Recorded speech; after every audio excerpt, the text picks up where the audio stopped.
Good afternoon, ladies and gentlemen. As you've heard, I work with UNODC in Nigeria. Incidentally, before that, I happened to be a criminal defense, legal aid funded lawyer for a number of years in the UK. But I don't propose to speak to you about the legal aid quality assurance in the UK for a number of reasons. Many of them have been alluded to already by Natalie before me. What we've discovered from working in Nigeria, and this involved a project with the UNODC that preceded the project that I currently work on. What was discovered was that it was access to justice that was a problem. There was a perennial problem across the whole justice sector institutions.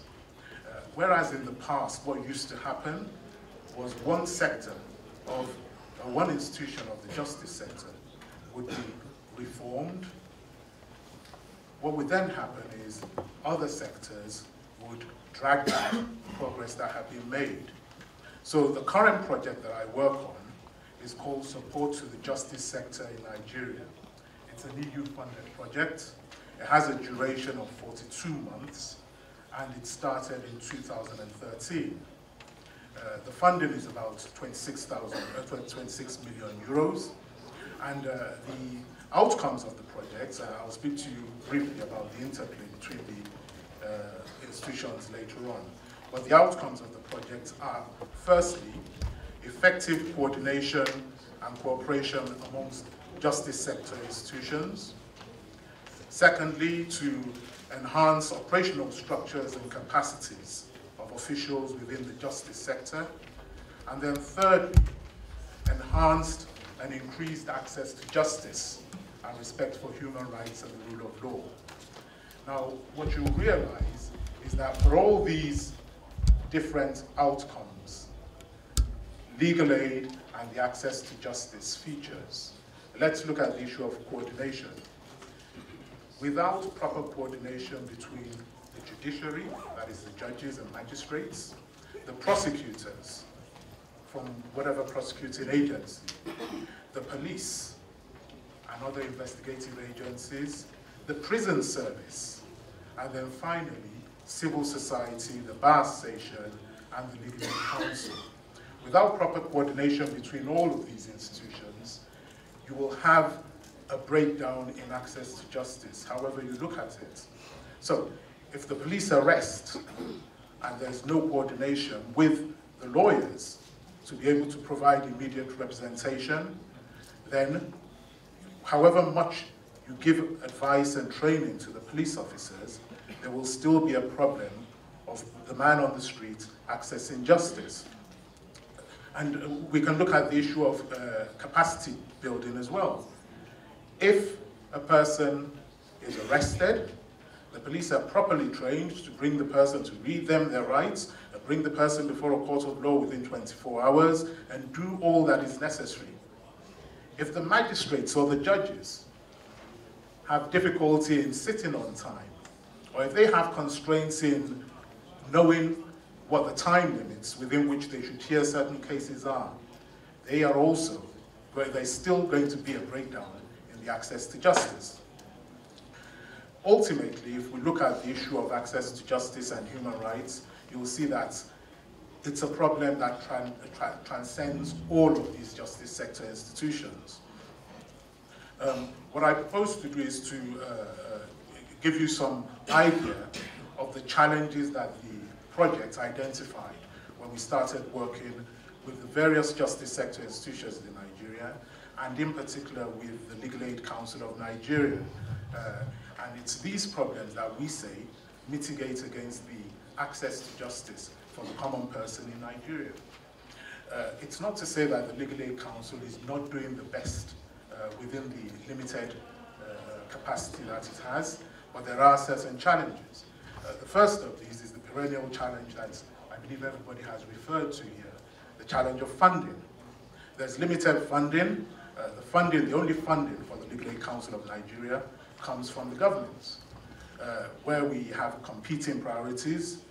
Sometimes the Legal Aid Council, which is incidentally under the Federal Ministry of Justice, where we have competing priorities, what then happens is the Legal Aid Council is relegated to the bottom rung of the ladder.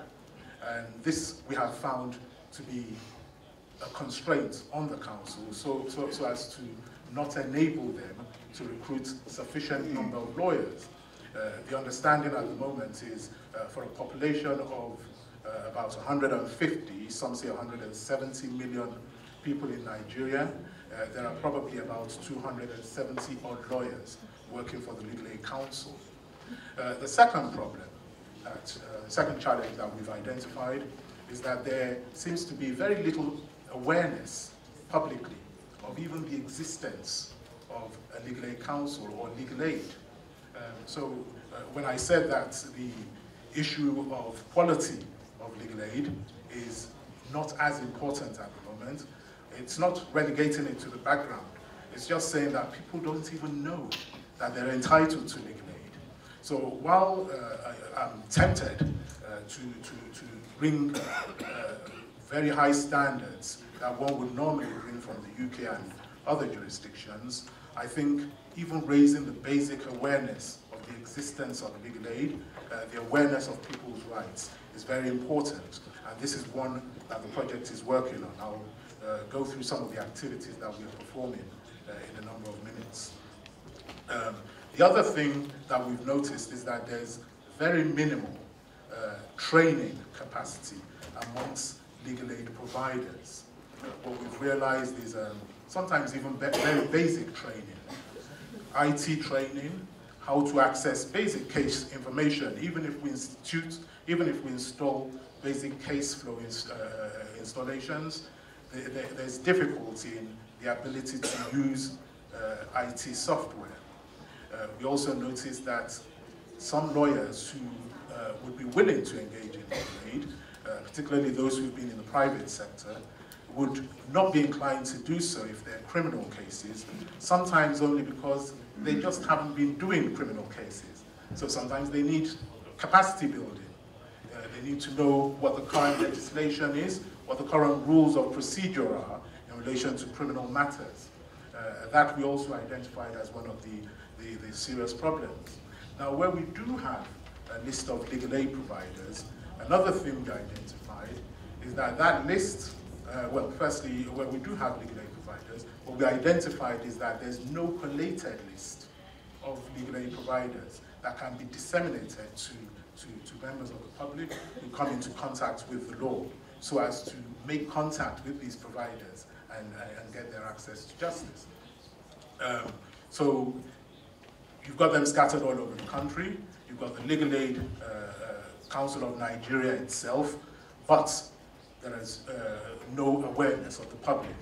So what are we doing on the project that I work on in order to remove these very basic obstacles before we start saying, yes, good quality legal aid? We're working with the Legal Aid Council of Nigeria to map a list of legal aid providers across the entire country.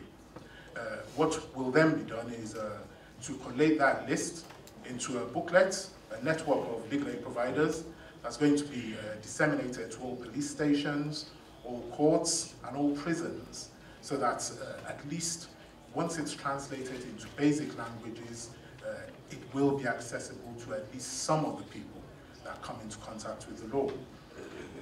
We do not see this as an ultimate panacea for this difficulty, because some people can't even read and write. We also bear in mind the difficulties of even the police sometimes being an obstacle to the access to this information, but we think it's a starting point.